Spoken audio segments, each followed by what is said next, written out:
हाँ, तो दोस्तों हमने जो लास्ट टाइम जो स्ट्रीम है उसमें हमने स्टीफन हॉकिंग की जो किताब है उस पे जो पहला प्रश्न है स्टीफन हॉकिंग का उस पे चर्चा करी। आज मैं दूसरे प्रश्न के साथ जो हॉकिंग का जो दूसरा प्रश्न है उसके साथ मैं आपके साथ हूँ।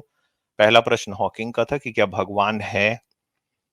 दूसरा प्रश्न है हॉकिंग का कि क्या ये सब शुरू कैसे हुआ, हमारे इर्द गिर्द की ये दुनिया, हमारी पृथ्वी, हम, हमारे माँ बाप, हमारे रिश्तेदार, आप, मैं, सब, ये चांद, ये तारे, ये रात का गहरा अंधकारमय आकाश, ये दिन का नीलिमा लिया हुआ जो आसमान है, ये सब शुरू कैसे हुआ। आप जिस तरह से मैंने बताया कि मैंने अपनी विज्ञान कथा में भी कहा था कि भाई सेंट्रल अफ्रीका का एक भगवान है, उसे कहते हैं भगवान बुम्बो। तो जैसे हर मिथक होते हैं दुनिया के हर एक अलग अलग सभ्यताओं में, वैसे भगवान बुम्बो का भी एक मिथक है। कहानी ये है कि एक दिन भगवान बुम्बो की तबीयत खराब हुई। उस वक्त में यूनिवर्स, ये जो ब्रह्मांड है, ये अस्तित्व में ही नहीं था। लेकिन जब भगवान बुम्बो की तबीयत खराब हुई तो उसे उल्टियां होनी शुरू हुई। तो पहली उल्टी में निकला सूर्य, दूसरी उल्टी में निकला चांद, तीसरे में तारे, फिर ये पृथ्वी, जानवर, पेड़ पौधे और आखिरी में निकला आसमान। युवाल नोआ हरारी की बात मैंने पिछली बार भी कही थी, और जैसे कि युवाल नोआ हरारी ने कहा है कि हम एक कहानीकार हैं, तो सेंट्रल अफ्रीका के जो लोग हैं उन्होंने अपने दिमाग का इस्तेमाल करते हुए इस यूनिवर्स की जो शुरुआत है ये कैसे हुई, इसके लिए उन्होंने एक जो कहानी है वो गढ़ी। लेकिन एक कहानी आपकी और मेरे पास भी है, वो कहानी है विज्ञान की। ये कहानी दरअसल विज्ञान ने खोजी है इंसानों की प्यास की वजह से। वो प्यास जो आप सभी के अंदर है, मेरे अंदर में, वो प्यास है ज्ञान की।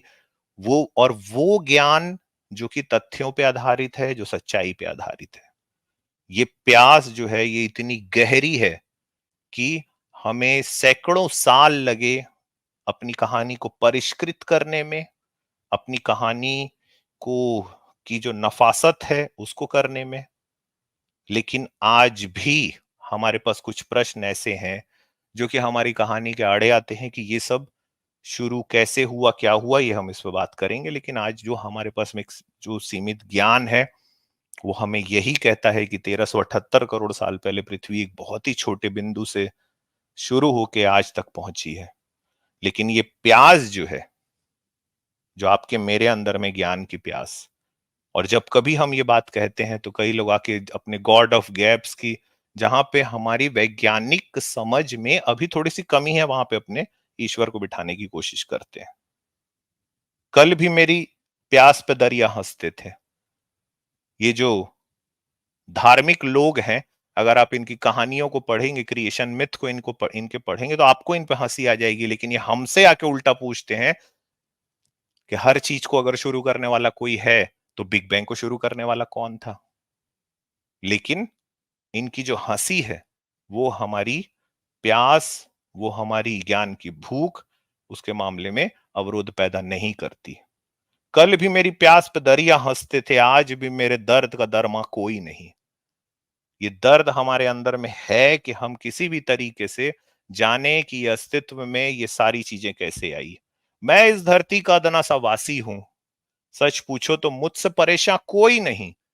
हम परेशान हैं इस बात के लिए कि हम जाने कि ये सब कुछ क्यों है। जो भी ब्रह्मांड हमारे इर्द गिर्द दिखाई देता है, कैसे कैसे ख्वाब बुने थे आंखों ने, आज भी उन ख्वाबों सा अर्जा कोई नहीं। कल भी मेरे जख्म भुनाए जाते थे, जियोडानो ब्रूनो जैसे लोगों को जिन्होंने सवाल पूछे उन्हें जिंदा जलाया गया। कल भी मेरे जख्म भुनाए जाते थे, आज भी मेरे हाथ में दामा कोई नहीं। और आज भी वैज्ञानिक बात कहने के लिए दाभोलकर जैसे लोगों की हत्या कर दी जाती है।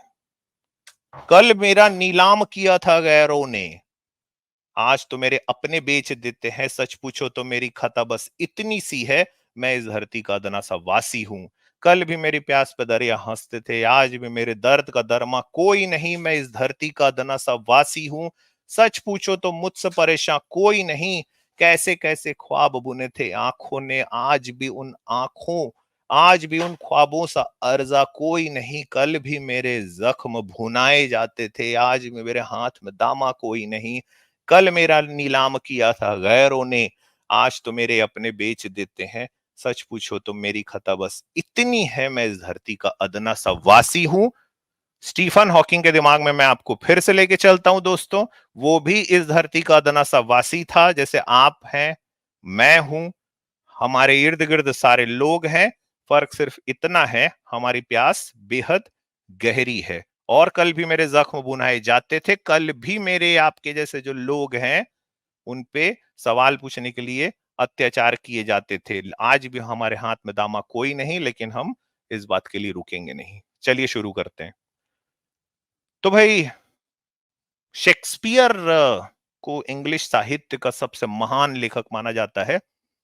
अगर मैं सच कहूं तो मानव इतिहास का सबसे बेहतरीन अगर साहित्यकार कोई हुआ है तो वो ऐसा कहा जाता है शेक्सपियर। और जॉर्ज बर्नार्ड शॉ ने शेक्सपियर के बारे में एक बार कहा था कि सारी दुनिया का साहित्य अगर आग लगा दिया जाए और सिर्फ शेक्सपियर की किताबों को ही बचा लिया जाए तो भी शायद मानव जो इतिहास है उसमें जो कुछ भी साहित्य को लेकर काम हुआ है वो पूरी तरह से नष्ट नहीं होगा। शेक्सपियर की एक बेहद शानदार नाटक है, उसका नाम है हैमलेट, जिसका हिंदी रूपांतरण आप लोगों ने हैदर के रूप में देखा होगा। हैमलेट ने कहा है कि मैं बहुत तुच्छ होकर स्वयं को अंतरिक्ष का राजा मान सकता हूं। ये तो हम कह सकते हैं कि शेक्सपियर की जो हैमलेट है, मैं इसकी बात मान लूं कि मैं बहुत ही छोटा होके भी ये कह सकता हूं कि मैं इस अनंत अंतरिक्ष, इस पूरे ब्रह्मांड का राजा हूं, लेकिन इंसानों की शारीरिक सीमा बहुत ही सीमित होती है, खास तौर पर हमारे दिमाग के मामले में, जो कि पूरे ब्रह्मांड को जब देखता है तो हमें इतना इनफाइनाइट जो स्काई है ये हमारे सामने में नजर आता है। क्या ये ब्रह्मांड सच में इनफाइनाइट है या सिर्फ ये बहुत ही बड़ा है? इनफाइनाइट का मतलब होता है इनकैलकुलेबल, वो संख्या जिसे कैलकुलेट नहीं की जा सकती, अनंत, असीम, या ये सिर्फ बहुत ही ज्यादा बड़ा है? क्या इसकी कोई शुरुआत हुई है? क्या ये हमेशा बना रहेगा या लंबे समय तक, कि बहुत ही लंबे समय तक बना रहेगा, कि हम इसका कोई एक वक्त है जहां पे हम ये कह सकते हैं कि ये ब्रह्मांड खत्म हो जाएगा? किस तरह से हमारे सीमित दिमाग इस अनंत ब्रह्मांड को समझ सकेंगे? बहुत ही छोटा सा, क्षुद्र सा, एकदम सूक्ष्म सा अगर आप देखेंगे तो इंसान का एक जीवन काल होता है 60 साल, 70 साल का। मैं बात कर रहा हूं 1378 करोड़ साल की। लेकिन क्या हम कोशिश भी नहीं करें? हम जरूर कोशिश करेंगे। क्यों? क्योंकि हम इस धरती के अदने से वासी हैं, और अदने से वासी होने के साथ साथ हमारे अंदर में एक प्यास जगी है। तो ईश्वर से मानव के उपयोग के लिए आग चुराने वाले प्रोमेथियस नाम का एक ग्रीक गॉड था, उसे हम कहते हैं गॉड ऑफ फायर। जो ग्रीक मिथक हैं उसमें एक ईश्वर था, उसका नाम था प्रोमेथियस। प्रोमेथियस की कहानी यह है उसके बारे में कि उसने ईश्वर से आग चुराई, इंटेलिजेंस चुराया, बुद्धिमत्ता चुराई और इंसानों को दे दी। तो ईश्वर से मानव के उपयोग के लिए आग चुराने वाले प्रोमेथियस के भाग्य जैसा जोखिम लेकर क्या हम ये कर सकते हैं? मेरा विश्वास है कि हम भी ब्रह्मांड को समझने का प्रयास कर सकते हैं और हमें ऐसा जरूर करना चाहिए। प्रोमेथियस ग्रीक मिथकों का वो देवता, उसका दंड ये था कि उसे हमेशा हमेशा के लिए चट्टान से, जंजीर से बांध दिया गया। ईश्वर को याद रखिए, धर्म के जो ठेकेदार हैं उनको ये बात पसंद नहीं आती कि आपके पास इंटेलिजेंस हो। हालांकि बाद में जो ग्रीक मिथक हैं वो ये कहते हैं कि खुशी की बात यह है कि हरक्यूलिस ने उसे आजाद करा लिया। हमने पहले ही अंतरिक्ष को समझने के समझ लेने में उल्लेखनीय प्रगति कर ली है। आज हम ये बात जानते हैं कि ये इनफाइनाइट गैलेक्सीज हैं हमारे इर्द गिर्द, और हम खुद जिस गैलेक्सी में रहते हैं उसका नाम है मिल्की वे। ये मिल्की वे कई सारी गैलेक्सियों को खा के बना है। बड़ी छोटी छोटी जो गैलेक्सीज हैं उसको निगल गया ये, और एक दिन एंड्रोमीडा नाम की गैलेक्सी भी इस मिल्की वे को निगल जाएगी, लेकिन अभी हमारे पास इसका पूरी तरह से विवरण नहीं है। मैं ये सोचता हूं कि हम उससे अभी बहुत दूर भी नहीं हैं। मध्य अफ्रीका के बशोंगो लोगों के अनुसार शुरुआत में सिर्फ अंधेरा, पानी और महान ईश्वर बुम्बो था। एक दिन बुम्बो को पेट में दर्द हुआ, उसे उल्टियां हुई और सूरज बाहर निकल गया। सूर्य ने कुछ पानी सुखा दिया तो धरती बन गई, लेकिन फिर भी भगवान बुम्बो के पेट में दर्द होता रहा। बुम्बो ने फिर उल्टी की तो चांद निकला, तारे आए, जानवर जैसे तेंदुआ, मगरमच्छ, कछुआ और अंत में आया इंसान। कई अन्य के समान ही सृष्टि से जुड़े ये मिथक उन प्रश्नों का जवाब देते हैं जो हम पूछते हैं कि हम यहां क्यों हैं, हम कहां से आए हैं। सामान्य रूप से यह जवाब दिया जाता है कि मानव दूसरों की तुलना में बाद में आया है। यह स्वाभाविक भी है, क्योंकि मानव जाति अपना ज्ञान व तकनीक उन्नत करने में लगी थी, इसलिए ये इतनी भी पुरानी नहीं है, अन्यथा इसने बहुत ज्यादा प्रगति कर ली होती। जैसे दोस्तों, आप शायद यकीन नहीं करेंगे कि बिशप अशर ने अपनी बुक ऑफ जीनेसिस में पूरे यूनिवर्स के शुरू होने का दिन 22 अक्टूबर 4004 ईसा पूर्व शाम को 6 बजे लिखा है। मैंने अपने विज्ञान कथा में भी इस बात का उल्लेख किया था, क्योंकि हम जब सारे जानवरों को देखते हैं तो हम देखते हैं कि उनके अंदर में इस तरह की कोई बुद्धिमत्ता नहीं है। वो सारे जानवर हमें दिखाई देते हैं कि वो हमसे बड़े ही निम्न हैं। वो या तो डरते हैं, या तो हमसे जो विशालकाय जानवर हैं, हमने अपनी बुद्धि के दम पे उनको अपना गुलाम बना के रखा है। तो हमको ये लगता है कि जरूर मानव जाति जो है वो इन जानवरों से अलग है, लेकिन हम भी इस पूरी की पूरी जो पृथ्वी है इसके लाइफ साइकिल का एक हिस्सा है। हम इंसान भी इवोल्यूशन से ही बाहर निकले हैं। हर कोई इस विचार से खुश नहीं है कि ब्रह्मांड की शुरुआत हुई होगी। जैसे कि आप यकीन नहीं करेंगे कि एरिस्टोटल, जो ग्रीक जो क्लासिकल ग्रीक थी, जो क्लासिकल ग्रीस का जो नॉलेज था, उस वक्त एरिस्टोटल दरअसल ये मानता था कि ये यूनिवर्स हमेशा हमेशा से बना हुआ है। एरिस्टोटल ने विज्ञान के क्षेत्र में बहुत ज्यादा काम किए, लेकिन एरिस्टोटल ने कुछ ऐसी गलत बातें भी दुनिया के सामने में रखी हैं जिनके बारे में मैं ये मानता हूं, मैंने अपनी विज्ञान कथा में भी इस विषय में उल्लेख किया था एक बार, कि एरिस्टोटल ने की कुछ ऐसी बातें रही हैं जिसने दरअसल विज्ञान की प्रगति को कम से कम 1500 साल के लिए रोका। कम से कम 1500 साल के लिए एरिस्टोटल ने यह कह दिया कि पूरा जो ब्रह्मांड है, हमारे इर्द गिर्द की जो पृथ्वी है, ये सिर्फ 4 तत्वों से बनी पड़ी है: पृथ्वी, आकाश, सूर्य, वायु। तो उसका एक और भी मानना था कि ये यूनिवर्स हमेशा से है, और अगर कोई चीज हमेशा से है तो ये कुछ बनाए जाने से बेहतर रहा होगा। उसके मुताबिक हमारी प्रगति के कारण बाढ़ या अन्य प्राकृतिक आपदाएं हैं जिनके कारण सभ्यता फिर से शुरू से खड़ी करनी होती है। ब्रह्मांड अनंत काल से है, इस धारणा में विश्वास करने के पीछे ये इच्छा छिपी थी कि वो किसी ईश्वर के बिना भी ब्रह्मांड की रचना के बारे में सोच सकता है। लेकिन यदि कोई ये मानता है कि ये यूनिवर्स की शुरुआत हुई है, तो एक सवाल जरूर उसके सामने आएगा कि इसकी शुरुआत के पहले क्या हुआ होगा। ये दुनिया बनाने के पहले ईश्वर क्या कर रहा था? क्या इस तरह के सवाल उठाने वालों के लिए वो नरक बना रहा था, आपके और मेरे जैसे लोगों के लिए, कि हम ये सवाल खड़े करें? एक जर्मन फिलोसोफर हुआ है अपने समय का, एक महान थिंकर, इमानुअल कांट। जर्मन दार्शनिक इमानुअल कांट के लिए सबसे बड़ी चिंता का सब्जेक्ट ये था, विषय ये था कि ब्रह्मांड की उत्पत्ति हुई थी या नहीं, कि यूनिवर्स बना था भी नहीं किया नहीं। उसकी राय थी कि दोनों तरफ कुछ तार्किक विरोधाभास हैं। जो लोग कह रहे हैं कि यह ब्रह्मांड हमेशा से है, जो लोग कह रहे हैं कि इस ब्रह्मांड की शुरुआत हुई है। इमानुअल कांट का यह कहना था कि ये दोनों दरअसल विरोधाभासी बातें कर रहे हैं। अगर यूनिवर्स की शुरुआत हुई है, तो शुरू होने से पहले ये बहुत लंबे समय तक क्यों रुका हुआ था? उन्होंने इसे थीसिस कहा। दूसरी तरफ अगर यूनिवर्स हमेशा से है, तो आज तक में आने में इसे इतना समय क्यों लगा? इसे उन्होंने विपरीत विपरीत पक्ष बताया। कांट के दोनों पहलू दूसरों की इस अवधारणा पे आधारित थे कि ये टाइम जो है, ये हमेशा हमेशा से है, समय शाश्वत है। कहने का मतलब ये है कि ये इनफाइनाइट जो पास्ट है और इनफाइनाइट जो फ्यूचर है, उस समय तक ये यूनिवर्स हमेशा हमेशा से बना रहेगा, और जो अस्तित्व में रहा भी नहीं है और हो भी नहीं सकता।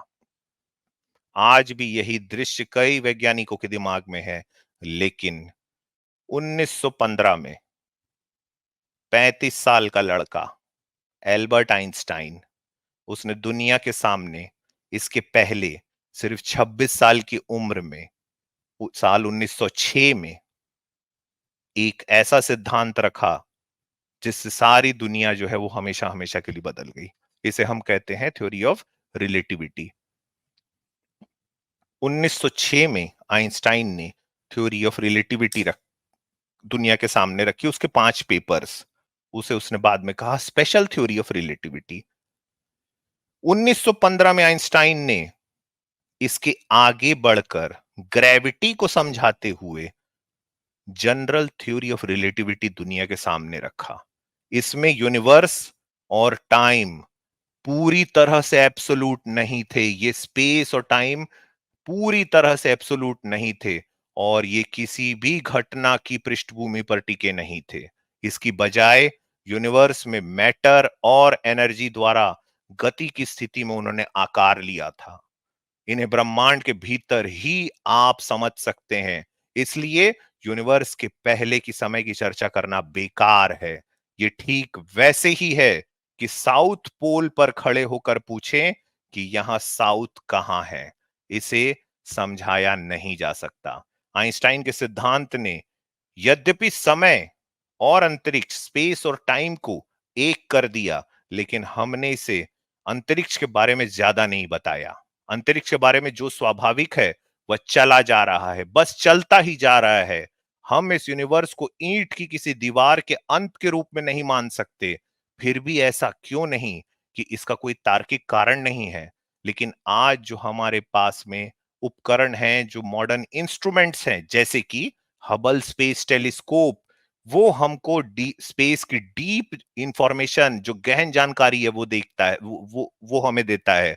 हम हबल स्पेस टेलीस्कोप से, और अब तो जेम्स वेब स्पेस टेलीस्कोप भी आ गया है, हम ये देखते हैं कि अरबों गैलेक्सीज जो अलग अलग आकारों की है, अलग अलग रंगों की है, हमारे जैसी स्पाइरल और घुमावदार भी जो गैलेक्सीज है वो भी हैं।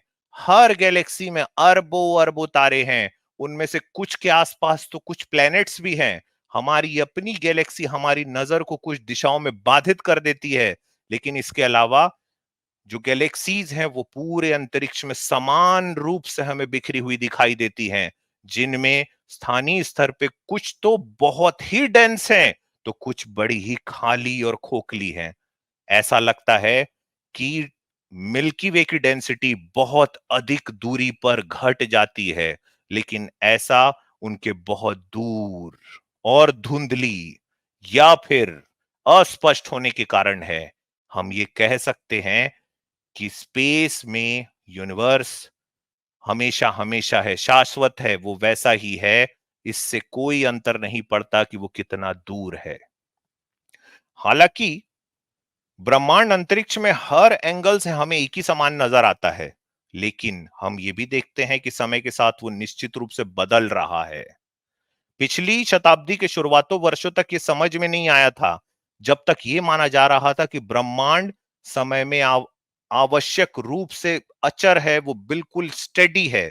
ये बहुत लंबे समय से हम ये हो सकता है, लेकिन इस तरह के जो निष्कर्ष हमने निकाले वो हमें बेहद ही बेतुके लगने लगे। यदि तारे अनंत अवधि से बहुत लंबे समय से रेडिएशन छोड़ रहे हैं, तो वो अपने स्वयं के खुद के टेम्परेचर तक पहुंचते हुए उन्होंने यूनिवर्स को बहुत ही ज्यादा गर्म कर दिया होता। यहां तक कि रात को भी आसमान में उतना ही लाइट होता जितना सूरज के रहने पर होता है। हालांकि इस विचार में हमको बहुत सारी विसंगतियां तब और उभर के आई जब 1920 में माउंट विल्सन पर 100 इंच वाले टेलीस्कोप से आसमान को देखा गया और देखने वाला था एडविन हबल। सबसे पहले एडविन हबल ने प्रकाश के लाइट के बहुत सारे धुंधले से दिखने वाले कुछ निशान देखे, जो और कुछ नहीं बल्कि गैलेक्सीज थी, जो हमारे सूरज की तरह बहुत सारे जो तारे हैं उनको मिला के एक उनका एक एक मिला के उनकी एक ग्रुपिंग थी, लेकिन वो बहुत ज्यादा दूर थी और इसी कारण वो हमें बहुत ही छोटी और धुंधली दिखाई दे रही थी। ये दूरी इतनी ज्यादा थी कि उनकी लाइट हम तक पहुंचने में लाखों अरबों साल का जो वक्त है वो ले रही थी। इससे ये हमें पता चला कि यूनिवर्स की शुरुआत दरअसल बिशप अशर ने जैसे लिखा है 4004 बीसी शाम को 6 बजे नहीं हुई है, क्योंकि एडविन हबल ने जब देखा कुछ ऐसी गैलेक्सियों को, वो इतनी दूर हैं, वो लाखों अरबों साल दूर हैं कि उनकी लाइट ही हमारे तक आने में करोड़ों साल लग जा रहे हैं। लेकिन दूसरी बात जो हबल ने खोजी वो बहुत ही ज्यादा उल्लेखनीय है। अ, जो दूसरी गैलेक्सीज थी उससे प्रकाश यानी लाइट का विश्लेषण करके लाइट को ऑब्जर्व करके हबल ने यह भी नाप लिया कि ये हमारे पास जा रही हैं अथवा दूर जा रही हैं। उसके आश्चर्य का तब ठिकाना नहीं रहा जब उसने पाया कि वो दरअसल हमारे पास से बहुत दूर जा रही हैं। इसको हम कहते हैं लाइट की रेड शिफ्ट। जब हम किसी चीज को दूर जाते हुए देखते हैं तो हम लाइट के स्पेक्ट्रम में वो चीज हमें लाल दिखाई देने लगती हैं। इसके अलावा जैसे जैसे वे हमसे दूर जा रही थी वैसे वैसे वो और ज्यादा तेज गति बनाती जा रही थी और तेजी से हमसे दूर जाती जा रही थी। अगर इसको मैं दूसरे अर्थों में कहूं तो ये यूनिवर्स एक्सपांड हो रहा था, ये फैल रहा था, ये सारी गैलेक्सीज एक दूसरे से दूर जाती जा रही हैं। यूनिवर्स के एक्सपांशन की खोज जो है ये 20वीं सदी की सबसे बड़ी खोजों में से एक थी। ये बहुत ही आश्चर्य के रूप में पूरी दुनिया के सामने आई और इसने ब्रह्मांड की शुरुआत, यूनिवर्स की शुरुआत की बहस को पूरी तरह से बदल कर रख दिया। अगर गैलेक्सीज दूर जा रही हैं तो इसका यह मतलब है कि कभी वो पहले पास रही होंगी और ये एक्सपांशन की जो स्पीड है उससे हम ये अनुमान लगा सक रहे थे कि तकरीबन 1000 करोड़ से लेके 15,000 करोड़ साल पहले वे बहुत पास रही होंगी। तो ऐसा लगता है कि यूनिवर्स शायद तब शुरू हुआ होगा जब सभी चीजें पास में रही होंगी, साथ में रही होंगी। लेकिन उस वक्त भी बहुत ज्यादा वैज्ञानिक इस बात से खुश नहीं थे कि ब्रह्मांड की कोई, यूनिवर्स की कोई शुरुआत हुई है, क्योंकि इसका यह मतलब था कि फिजिक्स के सारे लॉज फेल हो रहे हैं। कोई किसी बाहरी एजेंसी को बुलाकर यह निर्धारित करने को कहेगा कि यह यूनिवर्स कैसे शुरू हुआ, कोई यह कह देगा कि यह तो ईश्वर ने किया है। इसलिए उन्होंने इन सिद्धांतों को आगे बढ़ाया और वर्तमान में यूनिवर्स का एक्सपांशन हो रहा है लेकिन इसकी कोई शुरुआत नहीं हो रही है, यह मानने की कोशिश की गई और इस सिद्धांत को कहा गया स्टेडी स्टेट थ्योरी।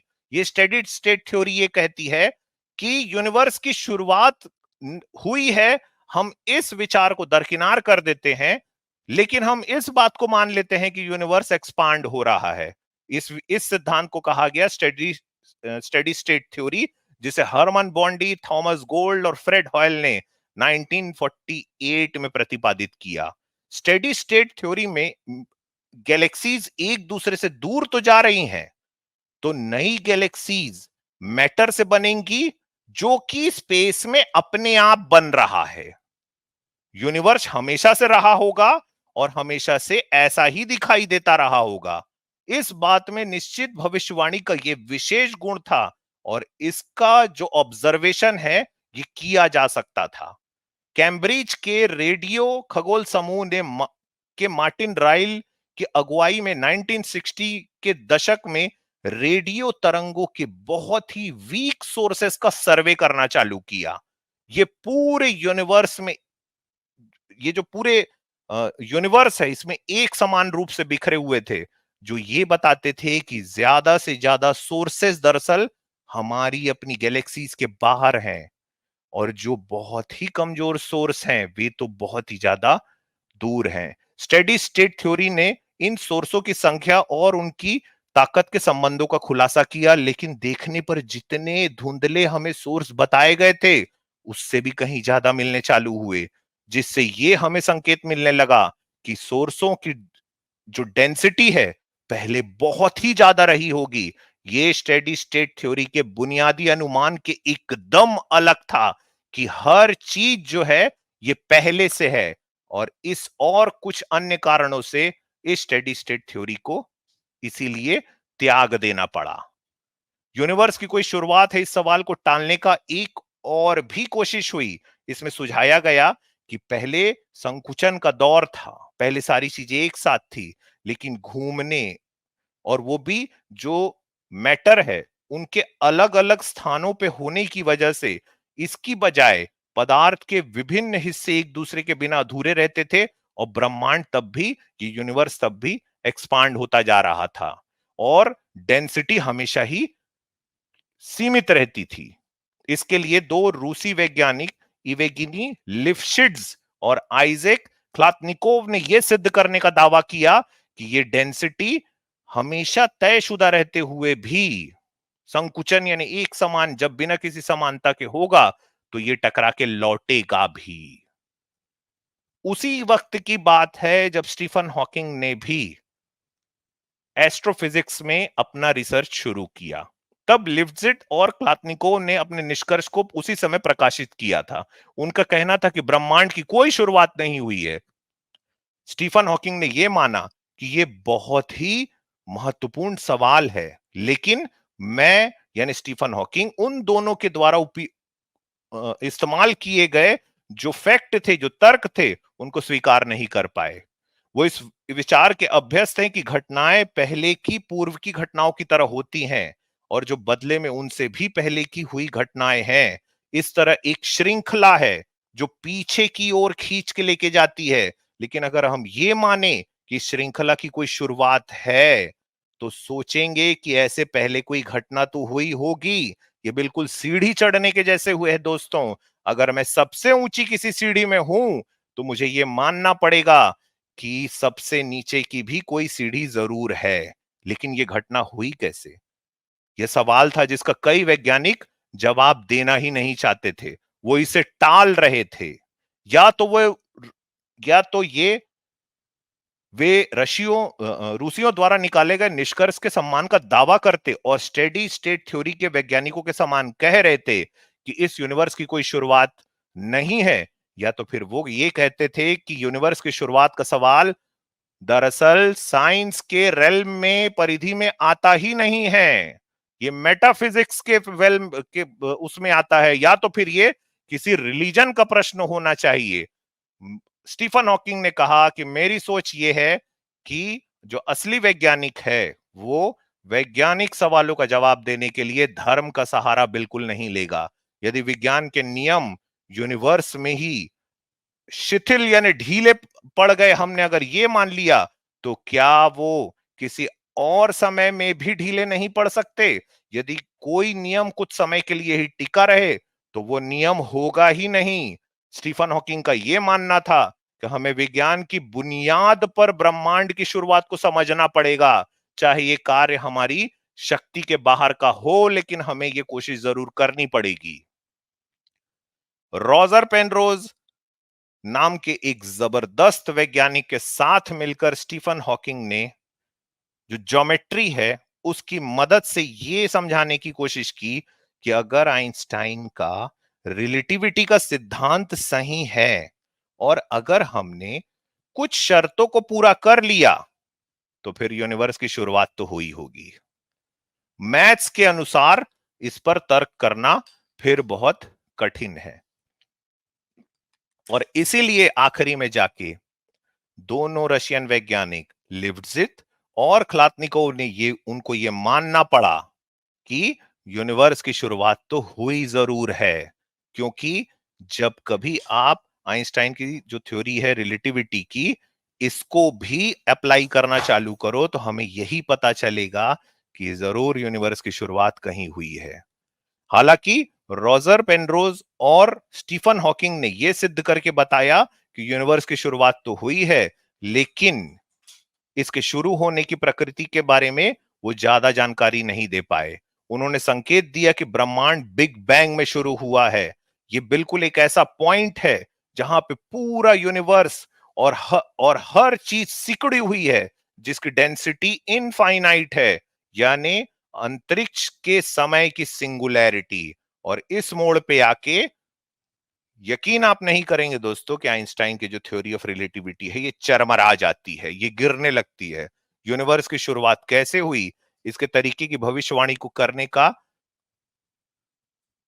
इसके तरीके की भविष्यवाणी को करने में कोई इसका उपयोग नहीं कर सकता। इसलिए सिर्फ एक ही रास्ता बचा हुआ था कि हम ये मानना चालू करें कि यूनिवर्स की शुरुआत का मामला साइंस की रेल्म से बाहर तो नहीं है। लेकिन अक्टूबर 1965 में ऑब्जर्वेशन के आधार पर इस बात की पुष्टि होने लगी कि यूनिवर्स की शुरुआत बहुत ही डेंस किसी जगह से, जिसको हम सिंगुलैरिटी कहते हैं, वहां से हुई होगी। इसके कुछ साल पहले सिंगुलैरिटी पर स्टीफन हॉकिंग की भी कुछ खोजों के रिजल्ट आ चुके थे, और जो कि ये बता रहे थे कि पूरी जो यूनिवर्स है इसमें बहुत ही धुंधली माइक्रोवेव्स हैं।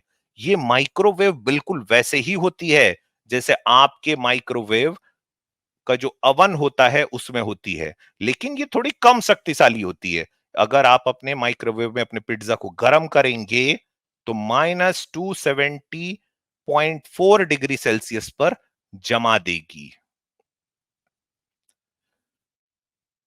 तो इन इन सारे ऑब्जर्वेशंस और इन सारी चीजों को समझ के यूनिवर्स की शुरुआत किसी सिंगुलैरिटी के कारण हुई है, ये विचार नहीं था जिससे स्टीफन हॉकिंग या और भी बहुत लोग खुश थे।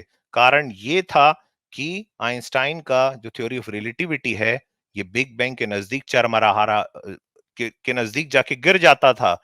लेकिन उस समय की दुनिया में तो ये माना जाता था कि ये बेहद ही परिष्कृत लॉ है, ये कहीं नहीं गिर सकता। इसमें से निसंदेह यह अनुमान लगा लिया जाता है कि हर पार्टिकल की एक लोकेशन है और एक उसका मोशन है।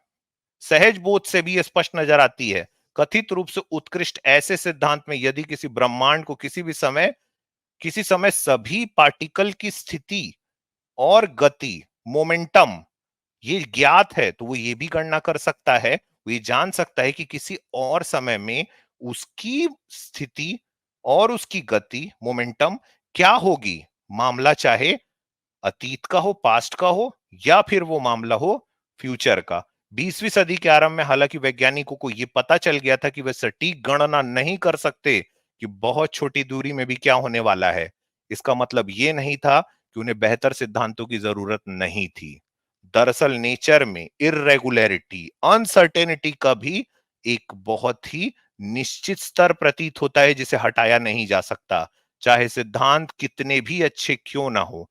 और यहां पे आते हैं दोस्तों हाइजनबर्ग। जर्मन वैज्ञानिक हाइजनबर्ग द्वारा 1927 में उन्होंने एक अनसर्टेनिटी प्रिंसिपल दिया, जो ये कहता था, और जो आने वाली मेरी विज्ञान कथा पार्ट 13 में भी आपको देखने के को मिलेगा, कि कोई भी पार्टिकल की स्थिति और गति के बारे में एक साथ आप सटीक गणना नहीं कर सकते। इलेक्ट्रॉन के बारे में आप ये नहीं बता सकते एक ही वक्त पे कि वो अभी कहां पे है और उसकी जो गति है वो क्या है, मोमेंटम है वो क्या है। मोमेंटम क्या होता है? Mass into velocity. हम एक ही साथ इन चीजों को नहीं बता सकते। इसे हम कहते हैं हाइजेनबर्ग का अनसर्टेनिटी प्रिंसिपल। यदि हम उसकी स्थिति के बारे में सटीक बता सकें तो हम उसकी मोमेंटम के बारे में आकलन नहीं कर सकते। और आइंस्टाइन को इसी विचार पे बेहद कड़ी आपत्ति थी। वो ये कहता था कि तुम ये कह रहे हो कि ये चीजें इतनी अनसर्टेन है, मैं ये तो बता सकता हूं कि जो इलेक्ट्रॉन है इसकी लोकेशन अभी कहां है, लेकिन उसकी जो गति है वो नहीं बता सकता मैं। इसका तो ये मतलब है कि यहां चीजें अनिश्चित हैं, और ये यूनिवर्स क्या तुम्हें अनिश्चित, अनसर्टेन दिखाई दे रहा है? आइंस्टाइन ने इसके लिए कहा कि ईश्वर कभी पासे नहीं फेंकता, क्योंकि तुम तो बिल्कुल पासे फेंकने की जैसे बात कर रहे हो।